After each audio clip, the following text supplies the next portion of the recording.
வணக்கம். மாசி மகம். மாசி மாதத்தில் பௌர்ணமி திதியும் மக நட்சத்திரமும் ஒன்றாக சேரக்கூடிய நாளை தான் மாசி மகம்னு சொல்றோம். இந்த மாசி மகம் எதற்கு கொண்டாடப்படுகிறது அப்படின்னா, ஒரு சமயம் வர்ண பகவானுக்கு பிரம்மகஷ்டி தோஷம் ஏற்படுது. இதனால் அவர் சக்தி இழந்து கடலிலே ஒடுங்கி விழுகிறார்.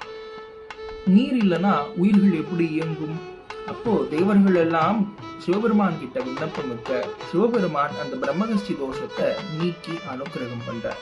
அது சமயம் வர்ண பகவான் சிவபெருமான் கிட்ட ஒரு விண்ணப்பம் வைக்கிறார்.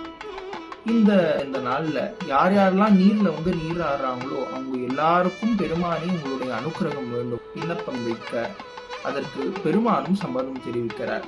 அதனால்தான் எல்லா சிவாலயங்களிலும் இந்த மாசி மக விழா மிக சிறப்பாக கொண்டாடப்படுது. பெருமான் அஸ்தரதேவரோடு புறப்பட்டு பக்கத்துல கடல், நதி, குளம் இப்படி ஏதாவது ஒரு இடத்துக்கு போய் அபிஷேகம் பார்த்து தீர்த்தவாரி பார்த்துட்டு வரக்கூடிய விழா மிகச் சிறப்பாக கொண்டாடப்படுது.